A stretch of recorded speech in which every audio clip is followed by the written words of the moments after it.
Everyone's talking about Pammy, which is funny you say that because it's like, and you have no problem sharing the stage with these people. no problem at all because everybody can eat. You know what I mean? Everybody can eat. You know, there's no such thing as getting greedy. You told me this one story. I love this story. I literally think about it all the time. Really? It's a story where you're probably gonna. I want you to explain it once you kind of know. It's like the story where there's a bunch of people that are starving and then they're all at a dinner table. Or what is it? You told me this story when I was really young and I always think about it. It's a story where there's a bunch of people at a dinner table and everybody's eating their food really fast. And they're looking for a king in the town. Oh yes. Can you tell the story from the top? If I can remember it, okay. It may not hit as hard as when I originally told it because I vaguely remember it, but somewhere in India there was a very wealthy king and he was looking for a princess or a queen or something like that. So he had 20 or 30 of the most beautiful royalty, descendants of royalty come and spend the night at his castle. And he was looking for the right one. And there were all different tables set up. And they were able to go to whatever table they want, take whatever food they want, take whatever jewels they want. And so most of them, 99% of them, were stuffing diamond necklaces in their pockets and things like that. They were all just taking everything. They were all just taking. And then there was this one beautiful, very reserved, calm, sweet, young princess who just sat there and didn't do anything, didn't take anything, didn't, just kind of sat there very quietly. And he came over to her and said something to her like, well, how come you're not, everybody was invited here to take advantage of the night and whatever they felt was beautiful was to take it for themselves. And basically what she had said was, well, there's really nothing that I want that's material. There's nothing here that I want. There's nothing here that appeals to me. She was really looking for love and not material things. So she really, really stood out because the majority of the people, just wanted to, they figured they weren't going to get chosen anyway. And so they had that kind of an attitude to just take. Right. Whereas this person was really mesmerized and deeply thinking about what she really wanted, which was to find love. Right. And that's what it's about. And it stands out. It really stands out from the rest. It's not hard to spot. Nah, and everyone's talking about Pammy, which is funny you say that because it's like, I won something huge on gambling. Like $150,000. Wow. And what's someone's reaction going to be when I won $150K? Can I have 20 of it, So Pammy walks in, she's like, okay, that's cool. Like, that just shows, like, she doesn't give a fuck. Like, and that's what it is. It's like, when it comes down to it, like, I want people to understand that, what that story is talking about is, like, don't get caught up in the riches and all that materialistic stuff because it's just, there's really nothing there. There's nothing there. It's emptiness. Yeah. The glitter of the gold is just a distraction. Yeah. And again, we're having a conversation, two people that are not hurting for money. That's why I wish we had somebody in here who is like dead broke.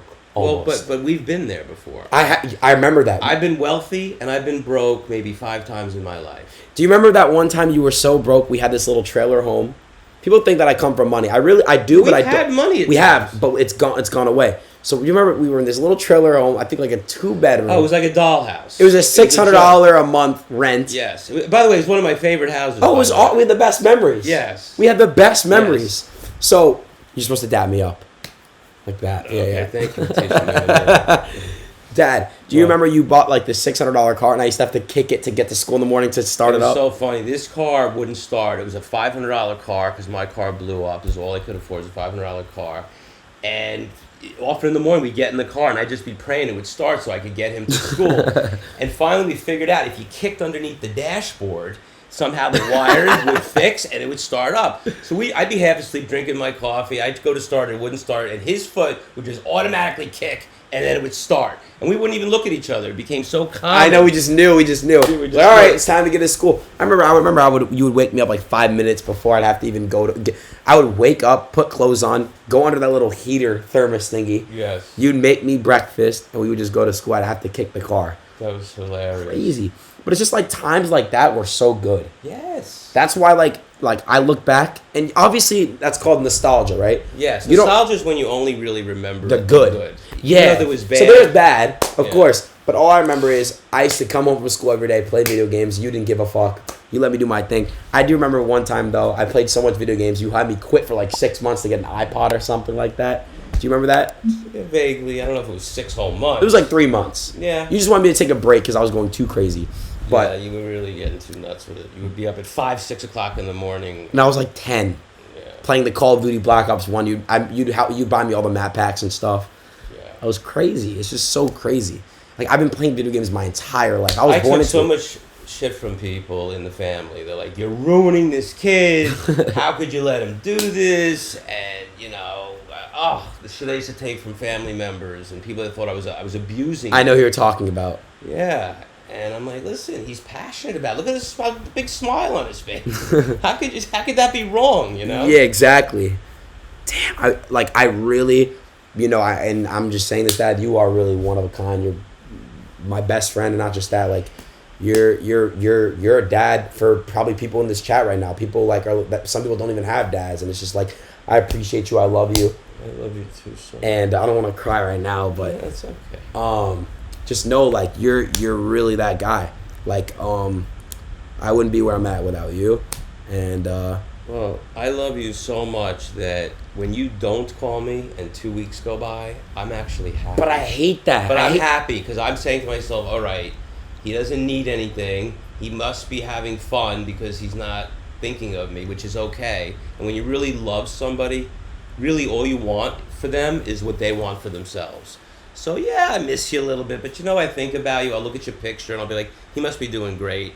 And then eventually you call me up. And this was like the greatest birthday I've had in so long that you, not only did you come to the house, but like you spent real time with me and you invited me into your chat. I didn't even want them telling you that I was gonna come. That's why I wasn't texting you. Like I didn't text you happy birthday. Like I just wanted you to like not think I was coming. You knew I was coming though, right? I knew there was no stopping you from coming. I had to come. That's why I stayed the extra day. All my roommates went home back to LA already.